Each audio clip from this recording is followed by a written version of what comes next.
Nadir xanın yüksəlişi və Məlik Mahmudla müharibə. 18-ci əsrin əvvəllərində Səfəvi dövləti tarixinin ən ağır dövrlərindən birini yaşayırdı. Uzun illər davam edən daxili çəkişmələr, mərkəzi hakimiyyətin zəifləməsi, ağır vergilər, vilayət hakimlərinin özbaşınalığı və ordunun əvvəlki qüdrətini itirməsi dövlətin dayaqlarını sarsıtmışdı. Bundan istifadə edən xarici qüvvələr Səfəvi torpaqlarına hücum edir. Ölkənin müxtəlif bölgələrində üsyanlar baş qaldırırdı. Şərqdə Əfqan tayfaları, şimalda Rusiya, qərbdə isə Osmanlı dövləti Səfəvi dövlətinin zəifləməsini öz maraqları naminə qiymətləndirirdi.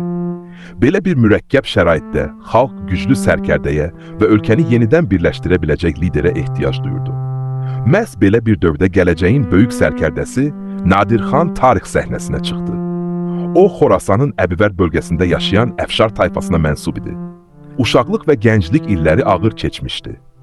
Ailəsi kasıb idi, atasını erkən itirmiş, müxtəlif çətinliklərlə üzləşmişdi. Lakin bu çətinliklər onun xarakterini daha da möhkəmləndirmişdi. O, kiçik yaşlarından at minməyi, qılınc işlətməyi, ox atmağı və döyüş qaydalarını öyrənmişdi. Çox keçmədən cəsarəti, dözümlülüyü və hərbi bacarığı ilə ətrafındakı insanların diqqətini cəlb etmişdi. Nadir xan əvvəlcə kiçik silahlı dəstəyə rəhbərlik edirdi. O, Xorasanda qarətçi dəstələri uğurlu əməliyyatlar aparır, kəndləri və karvan yollarını qoruyurdu. Bu uğurlar onun nüfuzunu artırdı. Vaxt keçdikcə onun dəstəsinə yeni döyüşçülər qoşuldu. Nadir xan orduda ciddi intizam yaratdı. O hesab edirdi ki, say çoxluğundan daha vacib məsələ döyüşçülərin hazırlığı, intizamı və sərkərdənin düzgün qərar verməsidir. Bu dövrdə Səfəvi şahzadəsi Təhmasib atasının itirdiyi hakimiyyəti bərpa etməyə çalışırdı. Lakin onun kifayət qədər güclü ordusu yox idi. Nadir xan vəziyyəti düzgün qiymətləndirərək Təhmasibin tərəfinə keçdi. Bu addım həm siyasi, həm də hərbi baxımdan mühüm əhəmiyyət daşıyırdı. Çünki Səfəvi dövlətinin qanuni varisinin ətrafında güclü ordu toplamaq mümkün idi. Təhmasib də Nadir xanın bacarığını yüksək qiymətləndirir, ona mühüm hərbi səlahiyyətlər verirdi. Həmin vaxt Xorasanın böyük hissəsinə Məlik Mahmud nəzarət edirdi. O, Səfəvi dövlətinin zəifləməsindən istifadə edərək Məşhədi və ətraf əraziləri ələ keçirmiş, özünü müstəqil hökmdar kimi aparmağa başlamışdı. Məlik Mahmud bacarıqlı siyasətçi idi. O, yerli əyanların bir hissəsini öz tərəfinə çəkmiş, möhkəm müdafiə sistemi qurmuşdu. Xorasan kimi strateji əhəmiyyətə malik bölgənin onun əlində qalması, Səfəvi dövlətinin yenidən dirçəlməsi qarşısında ciddi maneə idi. Nadir xan anlayırdı ki, əvvəlcə ölkənin daxilindəki parçalanmaya son qoyulmalıdır. Buna görə də bütün diqqətini Məlik Mahmuda qarşı mübarizəyə yönəltdi. O, tələsik hücum etmək əvəzinə, əvvəlcə ətraf bölgələrdə yaşayan tayfalarla danışıqlar apardı, onların dəstəyini qazandı, ərzaq və silah ehtiyatı topladı. Ordunun təminatı onun üçün döyüş qədər vacib idi. Təxizat zəif olduqda ən güclü ordu belə məğlub ola bilərdi. Hazırlıq başa çatdıqdan sonra Nadir xan sürətli yürüşə başladı. Onun əsas üstünlüyü çeviklik idi. O, ordusunu kiçik dəstələrə bölərək müxtəlif istiqamətlərdən irəliləyirdi. Bu üsul düşmənin diqqətini yayındırır, Məlik Mahmudun qüvvələrinin bir mərkəzdə toplanmasına imkan vermirdi. Bir neçə kiçik toqquşmada Nadir xanın döyüşçüləri üstünlük qazandılar. Bu qələbələr ordunun ruh yüksəkliyini artırdı. Məlik Mahmud açıq döyüşdən yayınmağa çalışırdı. O bilirdi ki, Nadir xanın süvariləri sürətli və intizamlıdır. Buna görə də qalalara arxalanır, yolları bağlayır, ərzaq ehtiyatlarını qoruyurdu. Lakin Nadir xan onun planlarını pozmağa nail oldu. O, əsas yolları nəzarətə götürdü, düşmənin rabitəsini kəsdi və ətraf yaşayış məntəqələrini bir-bir öz hakimiyyəti altına aldı. Beləliklə, Məlik Mahmud tədricən təcrid olunmağa başladı. Məşhəd uğrunda mübarizə xüsusi əhəmiyyət daşıyırdı. Şəhər həm dini, həm siyasi, həm də iqtisadi baxımdan Xorasanın ən mühüm mərkəzlərindən biri idi. Buraya sahib olmaq bölgəyə nəzarət etmək demək idi. Nadir xan şəhərə birbaşa hücum etmədi. O, əvvəlcə ətraf istehkamları ələ keçirdi, yolları bağladı və şəhəri mühasirəyə aldı. Mühasirə uzandıqca şəhərdə ərzaq çatışmazlığı yarandı. Müdafiəçilərin döyüş əzmi zəiflədi. Nadir xan mühasirə zamanı təkcə silah gücündən istifadə etmirdi. O, şəhər daxilində olan nüfuzlu şəxslərlə gizli əlaqə yaradır, onları təslim olmağa çağırırdı. Bu siyasət nəticəsində Məlik Mahmudun tərəfdarları arasında fikir ayrılığı yarandı. Bəziləri müqaviməti davam etdirmək istəyirdi. Digərləri isə şəhərin daha çox dağıdılmasının qarşısını almaq üçün təslim olmağın tərəfdarı idi. Nəhayət, Məşəd Nadir xanın nəzarətinə keçdi. Məlik Mahmud qaçmağa çalışsa da çox keçmədən tutuldu. Onun hakimiyyətinin süqutu Xorasanda vəziyyəti kökündən dəyişdirdi. Bölgənin böyük hissəsi yenidən Səfəvi hakimiyyətini qəbul etdi. Əhali uzun müddət davam edən qeyri-sabitlikdən sonra nizam-intizamın bərpa olunmasını müsbət qarşılayırdı. Bu qələbə Nadir xanın hərbi şöhrətini daha da artırdı. Artıq o, təkcə uğurlu sərkərdə deyil, həm də mürəkkəb siyasi vəziyyətdə düzgün qərarlar verə bilən dövlət xadimi kimi tanınmağa başlamışdı. Onun ordusunda intizam möhkəmlənmiş, yeni döyüşçülər xidmətə qəbul edilmiş, silah və sursat ehtiyatı artırılmışdı. Xorasanın böyük hissəsinin geri qaytarılması, Səfəvi dövlətinin dirçəlişi yolunda atılmış ən mühüm addımlardan biri hesab olunurdu.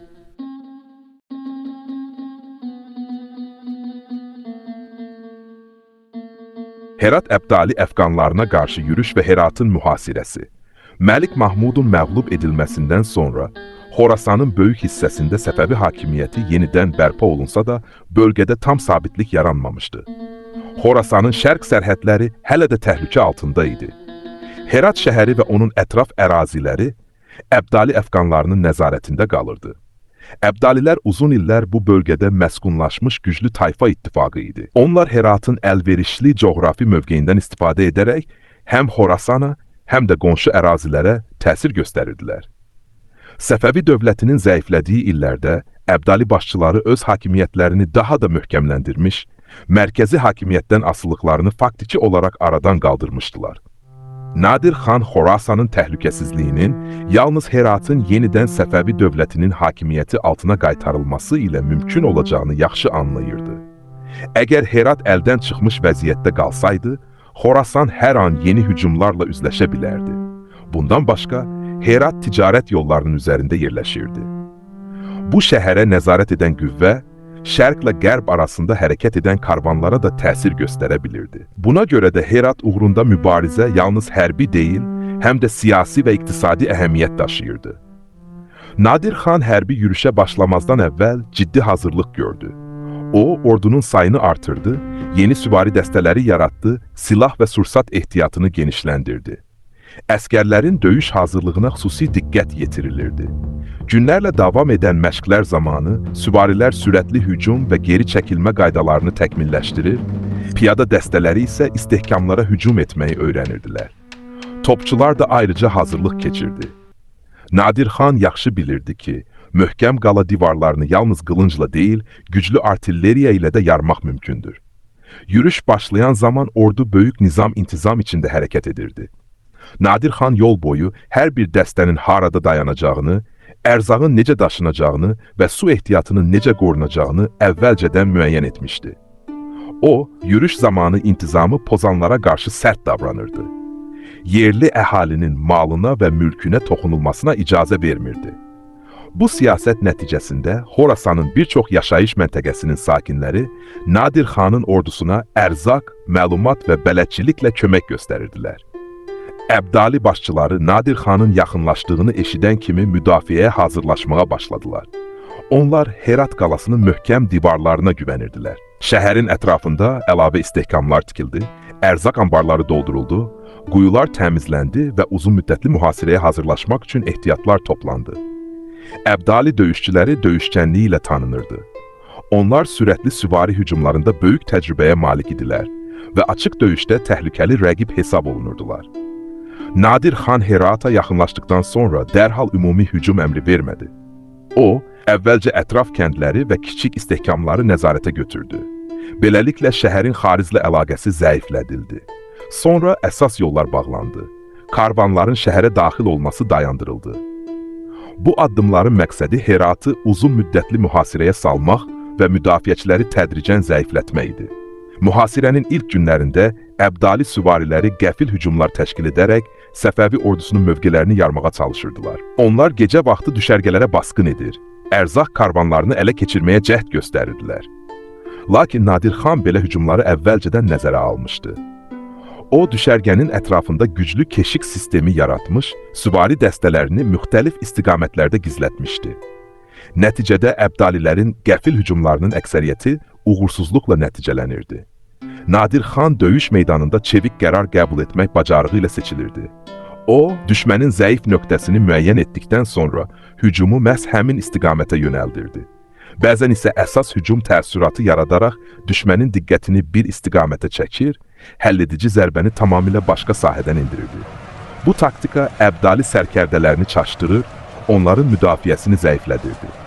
Mühasirə uzandıqca Heratda vəziyyət ağırlaşmaya başladı. Şəhərdə ərzaq ehtiyatı azalırdı. Atlar üçün yem çatışmırdı. Xəstəliklər yayılırdı. Əhali gündəlik həyatını davam etdirməkdə çətinlik çəkirdi. Müdafiəçilər böyük cəsarətlə müqavimət göstərsələr də, hər keçən gün onların imkanları azalırdı. Nadir xan şəhəri dağıtmaq niyyətində değildi. O bilirdi ki, Herat gələcəkdə Xorasanın mühüm şəhərlərindən biri olaraq qalmalıdır. Buna görə də qala divarlarını tamamilə dağıdacaq, uzun müddətli top ateşindən mümkün qədər az istifadə edir. Əsasən mühasirə və dəqiq hərbi əməliyyatlarla nəticə əldə etməyə çalışırdı. Bu yanaşma həm şəhərin qorunmasına, həm də müharibədən sonraki idarəçiliyin asanlaşmasına xidmət edirdi. Mühasirə dövründə bir neçə dəfə şəhərdən çıxaraq ümumi döyüş vermək cəhdi göstərildi. Əbdali süvariləri böyük sürətlə hücuma keçərək Səfəvi ordusunun cəbhəsini yarmağa çalışdılar. İlk anlarda onların hücumları müəyyən uğur qazansa da, Nadir xan ehtiyat qüvvələrini vaxtında döyüşə daxil etdi. Təcrübəli süvarilər cinahlardan hücuma keçərək Əbdali dəstələrini mühasirəyə aldılar. Şiddətli döyüşdən sonra onlar yenidən şəhərə çəkilməyə məcbur oldular və xeyli itki verdilər. Bu uğursuzluqdan sonra Əbdali başçıları arasında fikir ayrılığı daha da dərinləşdi. Bəzi nüfuzlu şəxslər müqavimətin davam etdirilməsinin mənasız olduğunu düşünürdülər. Digərləri isə son nəfəsə qədər döyüşməyi tələb edirdilər. Uzun sürən mühasirə həm hərbi qüvvələri, həm də şəhər əhalisini ciddi şəkildə tükəndirmişdi. Nəhayət Herat Səfəvi ordusunun nəzarətinə keçdi. Nadir xan şəhərə daxil olduqdan sonra geniş talana və qırğına yol vermədi. O, asayişin bərpa edilməsini əmr etdi. Əhalinin təhlükəsizliyinin təmin olunmasına xüsusi diqqət yetirdi. Şəhərin idarə olunması üçün yeni rəhbərlər təyin edildi, qala və istehkamlar təmir edildi. Yolların təhlükəsizliyi təmin olundu. Bu siyasət nəticəsində Herat qısa müddətdə yenidən bölgənin mühüm inzibati və iqtisadi mərkəzlərindən birinə çevrilməyə başladı. Heratın ələ keçirilməsi Nadir xanın hərbi fəaliyyətinin ən mühüm uğurlarından biri idi. Bu qələbə ilə Xorasanın şərq sərhədləri xeyli təhlükəsiz hala gəldi. Əbdali əfqanlarının bölgədəki təsiri zəiflədi və Səfəvi dövlətinin nüfuzu əhəmiyyətli dərəcədə artdı. Nadir xan bir daha sübut etdi ki, düzgün planlaşdırılmış hərbi əməliyyatlar, möhkəm intizam və bacarıqlı rəhbərlik sayca üstün və möhkəm istehkamlara malik rəqibi belə məğlub etməyə qadirdir.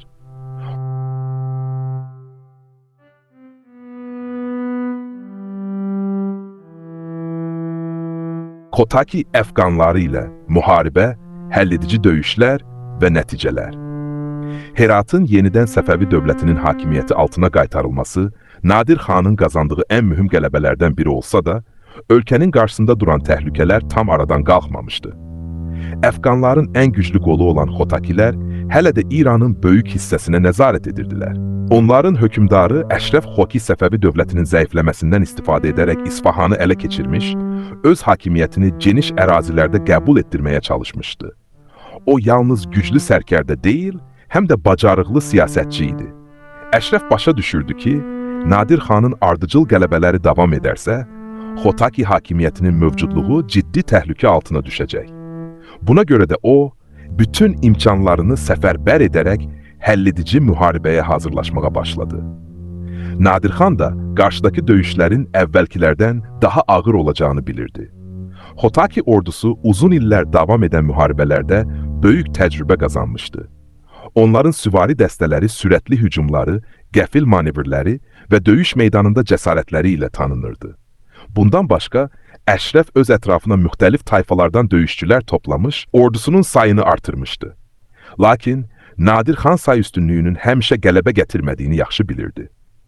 O, əvvəlki yürüşlərdə olduğu kimi, bu dəfə də intizama, düzgün planlaşdırmaya və çevik hərəkətə üstünlük verirdi. Müharibəyə başlamazdan əvvəl orduda yenidən yoxlamalar aparıldı. Silahların vəziyyəti nəzərdən keçirildi, topların sayı artırıldı, barıt və mərmi ehtiyatları tamamlandı. Süvari dəstələrinin hərəkət sürətinə xüsusi diqqət yetirildi. Nadir xan əskərlərinə tez-tez müraciət edərək onların döyüş ruhunu yüksəldirdi. O bildirirdi ki, bu müharibə yalnız bir şəhər və ya bir vilayət uğrunda deyil, Səfəvi dövlətinin taleyi uğrundadır. Əskərlər də bunu anlayır, böyük ruh yüksəkliyi ilə yürüşə hazırlaşırdılar. İki ordu ilk dəfə Damğan yaxınlığında qarşılaşdı. Döyüş meydanı geniş düzənlikdən ibarət idi və bu, süvari qoşunlarının fəal istifadə olunmasına imkan verirdi. Əşrəf Xotaki ordusunun say üstünlüyünü arxalanaraq sürətli hücumla Nadir xanın cəbhəsini yarmaq istəyirdi. O düşünürdü ki, ilk zərbə uğurlu alınarsa, Səfəvi ordusu nizamsız şəkildə geri çəkiləcək. Lakin hadisələr onun gözlədiyi kimi olmadı. Nadir xan döyüşə başlamazdan əvvəl ordusunu elə yerləşdirmişdi ki, düşmən hücuma keçən kimi toplar və tüfəngçilər eyni vaxtda atəşə bilsinlər. Xotaki süvariləri böyük sürətlə irəliləyərkən güclü top atəşi ilə qarşılaşdılar. Bu atəş onların sıralarında qarışıqlıq yaratdı. Ardınca tüfəngçilərin yaylım atəşi başladı. Hücumun sürəti zəiflədi və məhz bu anda Nadir xan süvari dəstələrinə əks hücum əmri verdi. Cinahlardan hücuma keçən süvarilər Xotaki ordusunun düzülüşünü pozdu. Döyüş uzun sürmədi. Ağır itkilər verən Əşrəf geri çəkilməyə məcbur oldu. Damğan döyüşündə qazanılan qələbə təkcə hərbi uğur deyildi. Bu zəfər göstərdi ki, Nadir xan klassik süvari hücumlarını artilleriya və tüfəngçilərin dəstəyi ilə birləşdirərək dövrünün ən müasir döyüş üsullarından istifadə edir. Onun tətbiq etdiyi taktika sonralarda bir çox yürüşlərdə uğurla istifadə olundu. Lakin Əşrəf Xotaki məğlubiyyətlə barışmadı. O, qısa müddətdə yeni qüvvələr topladı və ikinci dəfə Nadir xanın qarşısını almağa çalışdı. Bu dəfə həlledici toqquşmalardan biri Murçe Xort düzündə baş verdi. Hər iki tərəf anlayırdı ki, bu döyüşün nəticəsi ölkənin gələcək taleyini müəyyən edəcək. Murçe Xort döyüşü əvvəlkilərdən daha qanlı oldu. Səhər tezdən başlayan döyüş gün ərzində fasiləsiz davam etdi. Xotaki ordusu dəfələrlə Səfəvi cəbhəsini yarmağa cəhd göstərdi. Əşrəf özü də döyüş meydanında əskərlərini ruhlandırırdı. Lakin Nadir xan soyuqqanlılığını qoruyurdu. O, ehtiyat qüvvələrini döyüşün ilk saatlarında deyil, ən həlledici anda meydana çıxardı. Bu qərar döyüşün taleyini dəyişdi. Yorulmuş Xotaki dəstələri gözlənilmədən yeni və dincəlmiş süvarilərin hücumu ilə qarşılaşdılar. Onların sıralarında nizamsızlıq yarandı və geri çəkilmə ümumi qaçışa çevrildi. Murçe Xort döyüşündə qazanılan qələbədən sonra İsfahana gedən yol açıldı. Əşrəf Xotaki artıq paytaxtı müdafiə edə bilməyəcəyini başa düşürdü. O, şəhəri tərk edərək cənub istiqamətində geri çəkildi. Nadir xan isə ordusunu ciddi intizam şəraitində İsfahana daxil etdi. Şəhər uzun illər davam edən müharibələrdən, qarətlərdən və aclıqdan böyük zərər görmüşdü. Əhali yeni hakimiyyətin şəhərdə asayiş yaradacağını ümid edirdi. Nadir xan İsfahana daxil olduqdan sonra qarətə və özbaşınalığa qəti şəkildə yol vermədi. Əskərlərə əhalinin malına toxunmaq barədə sərt əmr verdi. Bazarların fəaliyyətinin bərpası, yolların təhlükəsizliyinin təmin edilməsi və dövlət idarələrinin yenidən işləməsi üçün göstərişlər verdi. Bu tədbirlər şəhərdə həyatın tədricən əvvəlki qaydasına qayıtmasına kömək etdi. Əşrəf Xotaki isə geri çəkilməsinə baxmayaraq mübarizəni davam etdirmək istəyirdi. O, yol boyunca yeni qüvvələr toplamağa çalışırdı. Lakin ardıcıl məğlubiyyətlər onun nüfuzunu zəiflətdi. Bir çox tayfa başçıları artıq onun ətrafından uzaqlaşırdı. Nadir xanın təqibi nəticəsində Xotaki ordusunun qalıqları dağınıq vəziyyətə düşdü və onların əvvəlki hərbi gücü tamamilə sarsıldı. Bir müddət sonra Əşrəf öldürüldü və Xotaki hakimiyyəti süquta uğradı. Xotaki dövlətinin məğlub edilməsi Səfəvi dövlətinin tarixində dönüş nöqtəsinə çevrildi. Uzun illər Əfqan işğalı altında qalmış torpaqlar yenidən mərkəzi hakimiyyətin nəzarətinə keçdi. Dövlətin nüfuzu artdı, xarici düşmənlər Nadir xanın hərbi bacarığını qəbul etməyə məcbur oldular. Rusiya və Osmanlı dövlətləri də artıq onun rəhbərlik etdiyi ordunun gücünü nəzərə alırdılar. Məlik Mahmudun məğlub edilməsi, Heratın geri alınması və Xotaki əfqanlarının darmadağın edilməsi Nadir xanın şöhrətini misilsiz dərəcədə artırdı. O, qısa müddət ərzində dağılmaq təhlükəsi ilə üzləşmiş bir dövləti yenidən ayağa qaldırmağı bacardı. Onun yaratdığı nizam-intizamlı ordu, çevik döyüş taktikası, uzaq görən siyasəti və qətiyyətli rəhbərliyi Səfəvi dövlətinin dirçəlişində həlledici rol oynadı. Məhz bu qələbələr Nadir xanın təkcə dövrünün ən böyük sərkərdələrindən biri deyil, dünya hərb tarixində özünəməxsus yer tutan görkəmli hərbi rəhbərlərdən biri kimi tanınmasının əsasını qoydu.